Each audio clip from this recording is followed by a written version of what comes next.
Bienvenidos, soy Óscar Valladares y esto es Informe Extra.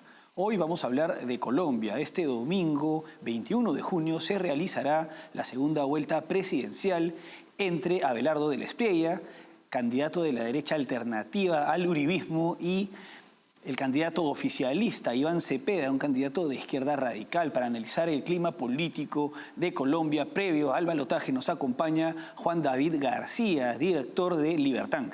Juan David, gracias por acompañarnos. Hola Óscar, un gusto acompañarlos. Bueno, Juan David, para empezar, ir contextualizando la situación del país, ¿qué es lo que señalan las últimas encuestas publicadas en Colombia? ¿Qué candidato tiene una mejor posición?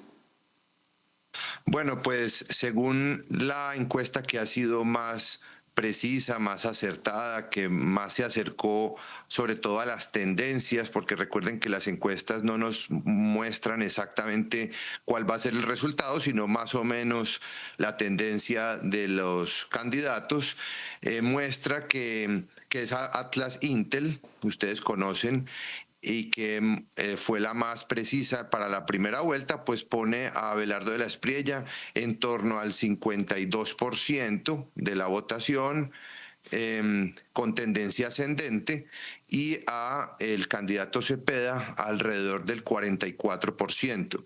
Y esto lo han reiterado en números semejantes, por ejemplo, Guarumo, que es otra encuestadora local importante, en torno al 45% para el candidato de la izquierda comunista Cepeda, y para Abelardo de la Espriella también está en torno al 52-53%. Ahora, en este contexto y poco después de la presentación, ¿no?, de esta encuesta, Iván Cepeda judicializó, ¿no?, la campaña, ¿no?, ha denunciado penalmente a Abelardo del Espriella, tanto ante la Fiscalía General de la Nación como ante la Corte Penal Internacional, por supuestos vínculos con una guerrilla, un grupo armado paramilitar formado a inicios de los años 2000. ¿Qué tanto sustento tiene esta denuncia y qué revela que se haga poco después de las encuestas?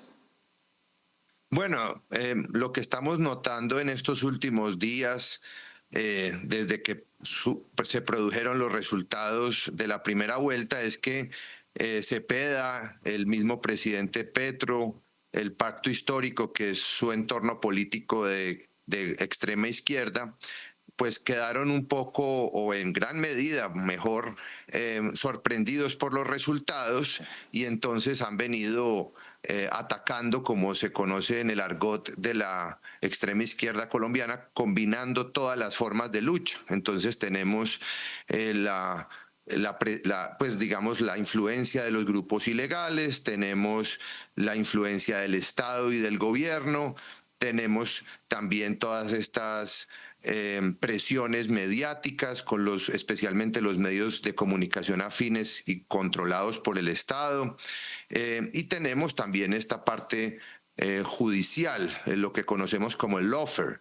Al fin y al cabo, pues por lo que se le ha reconocido y la principal tarea que ha desempeñado en su historia pública, el señor Iván Cepeda, ha sido precisamente por desplegar acciones judiciales contra los enemigos políticos del comunismo, de las FARC y de la extrema izquierda en Colombia, y al fin y al cabo, pues por eso se le ha reconocido por ser el principal perseguidor judicial de Álvaro Uribe, y él pues ha concentrado ahora su capacidad, digamos, de activismo judicial con su candidato, su enemigo, pues, por la presidencia de la República, que es Abelardo de la Espriella. Ahora, respecto a los hechos que ellos describen, bueno, hay que tener en cuenta que para que opere la Corte Penal Internacional tiene que agotarse la jurisdicción interna, en este caso del Estado colombiano. Eso no se ha hecho, y aquí él está usando paralelamente todas estas acciones, desgastando el sistema judicial, y en un momento pues que pudo haber presentado las pruebas o las evidencias, si es que las tenía anteriormente. Parece ser que todos estos hechos por los que él supuestamente considera que el señor de la Espriella habría sido financiador. Esa es digamos, la acusación principal contra su contrincante. Financiador de grupos de autodefensa, grupos paramilitares que cometieron muchos abusos, excesos, violaciones sistemáticas y muy graves de los derechos humanos, hechos por los cuales no hay amnistía ni indulto, o sea, hechos por los cuales, digamos, no solamente hay que castigar a los perpetradores, sino también a los financiadores e instigadores. Entonces él, digamos que por esas consideraciones estaría vinculando a Abelardo de la Espriella. Hay que recordar que Abelardo de la Espriella es de una región donde tuvo una fuerte presencia estas organizaciones, es la región de Córdoba, donde está la ciudad de Montería, y también hay que tener en cuenta que allí pues él tuvo contactos y incluso formó en sus inicios como abogado una organización, una ONG, una organización sin ánimo de lucro, que tuvo relaciones cuando se estuvieron desarrollando las negociaciones para la desmovilización de esas organizaciones antiguerrilleras, paramilitares de autodefensa en la época de Álvaro Uribe, en San José de Ralito y en otras zonas de esa área de Colombia. Entonces, como él trabajó como abogado para algunas de estas figuras del paramilitarismo, como él formó esta organización que tuvo una presencia en el proceso de desmovilización, él ahí hace una especie de conexión para decir que él es un instigador, un patrocinador, un aliado de estos grupos que ya están todos, pues como les digo, desmovilizados. Muchos han vuelto a la presencia en la ilegalidad, pero como grupos narcotraficantes. Y es importante tener en cuenta que todos estos hechos ya fueron en el pasado denunciados respecto a Abelardo de la Espriella y fueron todos desestimados en su momento, pues ya han tenido su trámite judicial por la Fiscalía General de la Nación y por otras entidades competentes. En este momento el señor de la Espriella no tiene ningún caso abierto, digamos, de ninguna acusación formal, ni siquiera las investigaciones han avanzado y ya todas ellas fueron, digamos, desestimadas por las autoridades competentes. Ahora, como parte pues de digamos, esta estrategia judicial por parte del candidato oficialista, Iván Cepeda, ¿no? De por un lado judicializar a su adversario, ¿no? Con acusaciones sumamente graves, ¿no? También tenemos que ha adoptado medidas legales para que una jueza prohíba al candidato Abelardo de la Espriella y a sus simpatizantes utilizar la camiseta de la selección colombiana, enarbolar la bandera en sus actos políticos, en sus mítines, y también que se les prohíba utilizar el eslogan Juntos por la Patria, ¿no? Inicialmente una jueza le dio la razón a Iván Cepeda y esto se prohibió, aunque luego se desestimó, ¿no? Se revocó esta medida judicial. ¿Qué piensas, por otra parte, de esta medida, ¿no? De esta estrategia del candidato oficialista? ¿Qué revela para ti también esta estrategia? Todo esto está dentro de lo que les comentaba ahora, el marco de la desesperación, digamos, de la búsqueda de algún tipo de hecho político. Lo que quiere generar realmente Cepeda y su campaña son hechos políticos, golpes de opinión que les permita atraer la atención, victimizarse, que es donde ellos se han sentido más cómodos, y atacar fuertemente a sus opositores para crear miedo, para crear confusión. Y si había gente que estuviera dispuesta a votar por Abelardo, pero que tendrían sus dudas por estas cuestiones y sus antecedentes, pues que no lo hagan, o que por lo menos voten en blanco, o que incluso terminen votando por Cepeda. Entonces, digamos que es la manera en la que se puede comprender esa actitud, pero al parecer, pues como lo han incluso revelado personas del entorno mismo de Cepeda, ellos no se esperaban este resultado en primera vuelta, ellos pensaban que ya iban a tener suficiente impulso para estar en este momento prácticamente a puertas de ganar. Y ahora, al notar que no es el caso, entonces están acudiendo a todas estas actividades y también con la presencia que tienen dentro de los organismos judiciales que ellos han infiltrado desde hace mucho tiempo, y entonces aprovechan, digamos, las fortalezas que ellos han tenido en el pasado, pero que ahora las están utilizando de manera, pues se le nota demasiado Es evidente que están buscando una desesperada. narrativa, ¿no? Están buscando desarrollar una narrativa para sectores de personas que sin profundizar mucho en el titular puedan decir, está denunciado por crímenes y por estar vinculado a los grupos paramilitares, entonces no voto por él, ¿no? Más que nada sería, digamos, convencer a sectores que son indecisos, pero que tienden un poco más hacia la izquierda, ¿no? En un contexto, pues, de buscar todas las estrategias posibles ante una ventaja de Abelardo de la Espriella según las últimas encuestas, ¿no? ¿Qué se sabe de esta jueza que le dio la razón inicialmente a Iván Cepeda?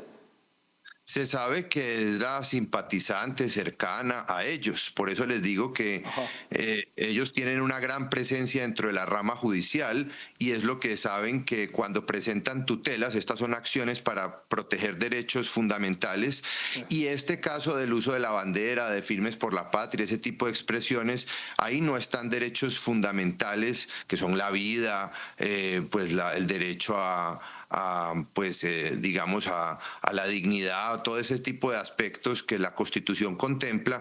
Ellos pues lo están tratando de forzar para con ello buscar estos hechos políticos que los beneficien, pero han terminado siendo en gran medida contraproducentes, porque si ustedes ven, cuando a la gente le impiden, por ejemplo, usar un símbolo pues como tan común como la camiseta de la Selección Colombia en este periodo, exactamente, en este periodo preelectoral y además de mundial, pues esto lo que ha terminado es generando el efecto contrario y pues más fuerza ha logrado en sectores que de pronto eran un poco apáticos y han terminado multiplicando el apoyo a Abelardo de la Espriella, que ha hecho una campaña impresionante. Sí, esto recuerda un poco también a un caso en la segunda vuelta del Perú, en la segunda vuelta presidencial del Perú, un ex fiscal que apoyaba a la izquierda radical amenazó con denunciar a un ex candidato que había quedado en cuarto lugar, ¿no? Por dar declaraciones en las que, digamos, estaba diciendo hechos, describía el hecho de que el candidato de izquierda tenía alianzas y nexos con organizaciones afines a grupos terroristas, ¿no? Y entonces este ex fiscal, que posiblemente iba a ser ministro de Justicia, si es que ganaba Roberto Sánchez, anunció pues un día antes de las elecciones que iba a denunciar al ex candidato que había dado estas declaraciones, ¿no? Entonces, esto recuerda mucho esta estrategia de ir, digamos, judicializando la campaña en contra de los adversarios, recuerda a lo que sucedió del Perú hace unas semanas, ¿no? Ahora, antes de pasar al siguiente bloque, Juan David, no se ha llegado a dar un debate presidencial, ¿no? Antes de la segunda vuelta. ¿A qué se debe? Bueno, originalmente en Colombia siempre teníamos algunos encuentros de debates, no es que fueran determinantes para las elecciones, pero sí podían influir sobre todo en estos sectores indecisos que estamos mencionando y que son un poco pues más pendientes del acontecer político y demás. En la primera vuelta no llegó a haber realmente un debate entre los principales candidatos, principalmente porque dentro de la estrategia de Cepeda, que aparecía tan fuerte en las encuestas, seguramente le dijeron pues no se exponga, no se arriesgue, digamos, a un personaje como Abelardo, que además está muy entrenado en esas cuestiones de debatir, de controvertir por sus habilidades como abogado penalista, como litigante en eso. Entonces, en cambio, Cepeda es un personaje muy pausado, muy calculador, que no es tan hábil dialécticamente, y pues seguramente con esas consideraciones ellos incluso explícitamente dijeron que se negaban al debate, y el argumento que sacaba Cepeda era que no se daban las condiciones porque era para hacer un show, para hacer una especie de puesta en escena, con insultos, con bajezas, etcétera, y que él era un hombre muy elevado moralmente y demás. Lo que pues obviamente sabemos que no lo es, porque si fuera tan exquisito en estas cuestiones, pues no sería cercano, amigo, defensor, pues no solamente de las FARC y el ELN, como su historial lo demuestra, y del comunismo, sino también del mismo Chávez, de Fidel Castro, a quien adoraba, etcétera. Pero bueno, el caso es que esto llevó a que no se diera el debate entre estos dos principales candidatos en la primera vuelta, salvo unos encuentros, conversatorios generales entre otros candidatos, incluso en algunos estuvo Abelardo, y en esta segunda vuelta pues también se pusieron ahí sí dijo el que llamó al debate, retó supuestamente fue Cepeda, a Abelardo, pero con las condiciones de Cepeda. Y por ejemplo, él ponía muchas condiciones, y era que no se hablara sobre temas de salud, sobre temas económicos, prácticamente que esos eran los temas en los que él es hábil, y Abelardo le respondía pues, que debía ser sin condiciones, que las condiciones las debían poner los medios de comunicación, y que también incluyeran a las fórmulas vicepresidenciales, porque ellos podrían ahí hubiera estado duro. Exacto, y miren la fórmula vicepresidencial del señor Cepeda, pues que casi no sabe hablar, no terminó sus estudios ni siquiera de bachillerato. ¿no? Aida Quilcue, en cambio, la fórmula vicepresidencial de Abelardo ha sido ministro 2 veces, y pues es un doctorado de London School of Economics. O sea, la diferencia más abismal no puede ser. No, y bueno, antes de... Vamos ahora, Juan David, a una pausa, y regresamos precisamente para hablar de este tema también, de otro intento de judicialización de la campaña por parte de Iván Cepeda, de, digamos, esta amenaza de denunciar por calumnias a quienes lo califiquen como el candidato de las FARC.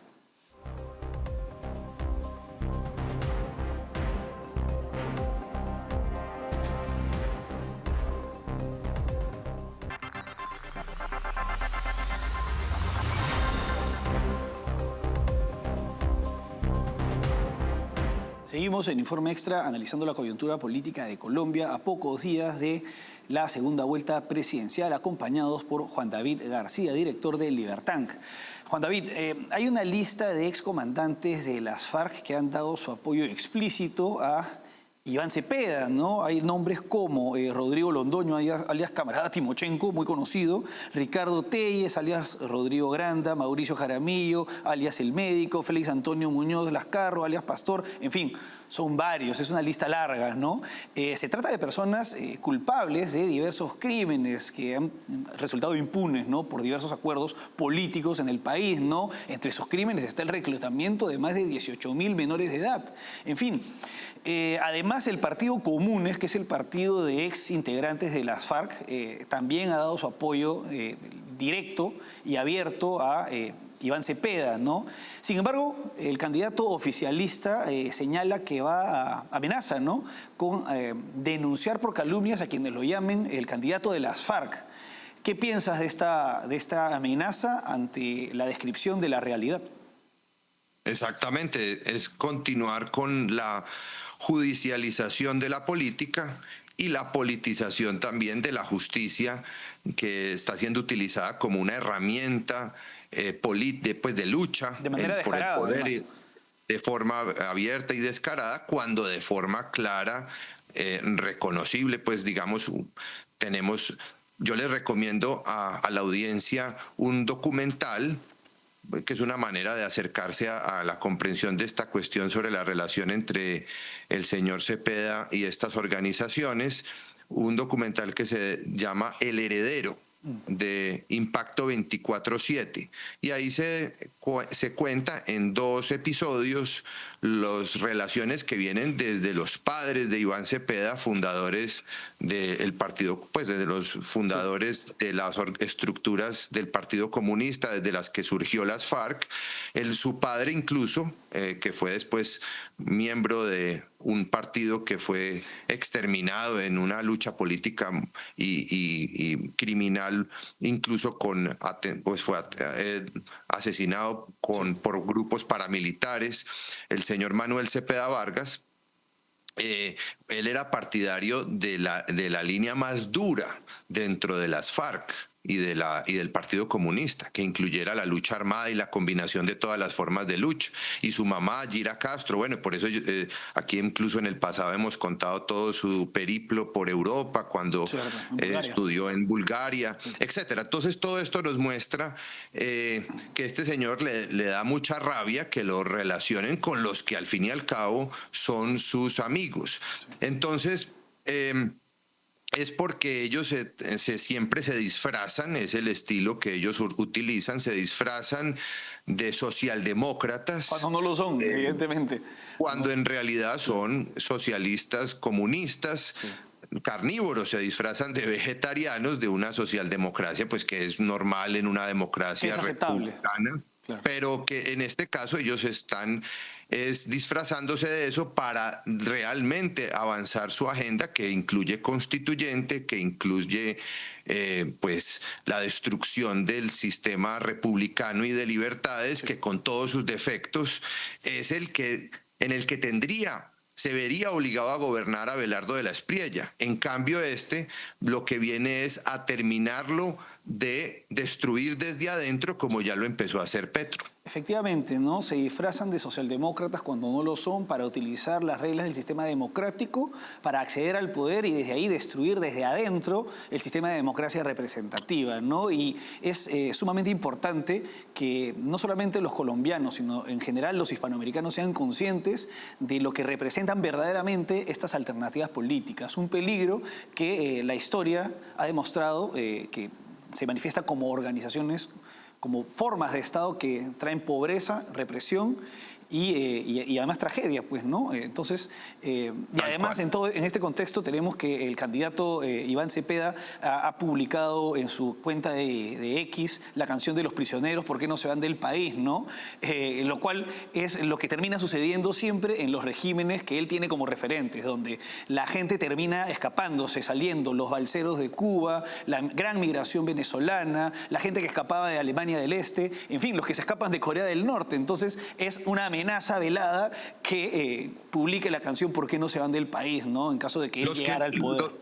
Los que nos oponemos a eso tendríamos 3 opciones, que es la cárcel, las mazmorras, los campos de concentración como el Gulag, sí, o los campos de concentración, los laogai chinos, el Gulag soviético, o entonces, la cárcel, el exilio, sí, o el paredón, el fusilamiento, el tiro en la nuca. Como se ha visto en la historia. Más de 100 millones de muertos. Sí. Exacto, la gente que este señor Cepeda y Petro admiran y defienden. Sí. Ser comunista como ellos es algo tan grave como ser fascista o ser nazi. Sin embargo, la sociedad no lo tiene presente y es un trabajo de educación que se tendría que desarrollar ahora que se va a dar aparentemente un cambio en la región. Juan David, vamos ahora a una pausa y regresamos con lo último.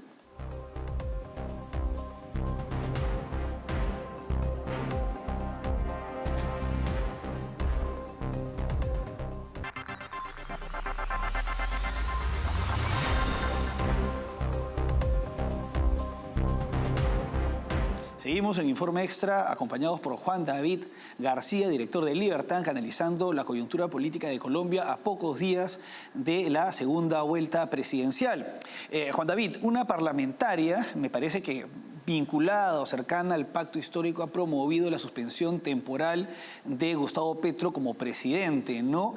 Se dice que esto permitiría que él participe o tenga más tiempo de participar en eventos políticos, promoviendo la candidatura del candidato oficialista, que es Iván Cepeda. Y en este contexto se ha viralizado un video de Gustavo Petro en un meeting en el departamento de Córdoba, dando declaraciones sumamente que recuerdan a la película Un poeta colombiana, ¿no? Que ha sido muy conocida. Parece que está ebrio y dice que los terratenientes de Córdoba se acostumbraron a tratar a las mujeres como si fueran vacas y que entregaban a sus hijas reinas de belleza a acostarse con los jefes paramilitares de Antioquia, entre otras barbaridades, ¿no?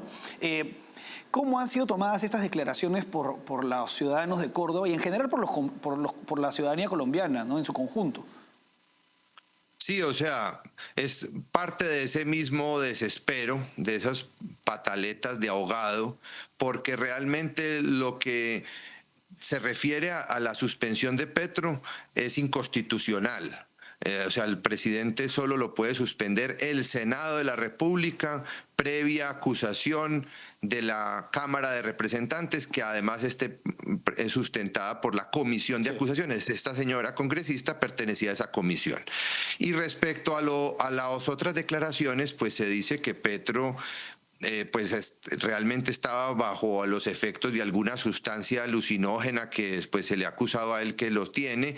He sabido que él después se enteró de lo que había dicho porque no estaba al parecer muy consciente y que se puso muy triste. O sea, él realmente ahí estaba reflejando su desespero, ¿cierto? Su falta de coherencia. Lo que pasa es que hay un sector muy importante, 30-35% del electorado, que ahora ya puede estar subiendo al 40-45%, que es un electorado que le puede pasar todo a Petro, ¿sí me entienden? Entonces puede que diga cualquier cosa y lo van a justificar, no lo... Sus votantes duros, sus No simpatizantes lo ven duros. mal, exactamente. Siempre van a decir que no, que pobrecito, etcétera. Pero el caso es que esto lo que está evitando es que lleguen esos sectores indecisos o esos sectores de centro que lo que están notando aquí es pues un total descontrol de Petro, porque incluso en esas declaraciones en Córdoba, después de que la campaña de Cepeda había dicho que ya no iban a promover una constituyente, Petro dijo en esas declaraciones que sí iba a recoger firmas para la constituyente, o sea, salió a contradecir directamente a Cepeda, lo cual muestra que también hay fisuras, hay enfrentamientos dentro de la campaña de Cepeda con el gobierno de Petro, que además tiene prohibido todas esas declaraciones. Es verdad que él sí está incursionando en política, pero deberían esto es promoverlo dentro de la comisión de acusaciones en un proceso que ya no da el tiempo y también en la Procuraduría para los otros funcionarios del gobierno que también están abiertamente participando en política, violando la Constitución y la ley. Bueno, esperemos que la agudización de las contradicciones en Colombia no continúe erosionando la institucionalidad, si es que se da un triunfo, que esperemos que no, de Iván Cepeda, ¿no? Y que la democracia representativa, el libre mercado, la lucha contra la delincuencia se impongan pues a esta alternativa que se inspira en regímenes autoritarios, antidemocráticos, empobrecedores que han fracasado en la historia, ¿no? Juan David, ha sido un gusto tenerte con nosotros, como siempre. Un gusto para mí, que estén muy bien. Muchas gracias. Bueno, eso fue todo por hoy. Hasta aquí Informe Extra. Gracias por acompañarnos.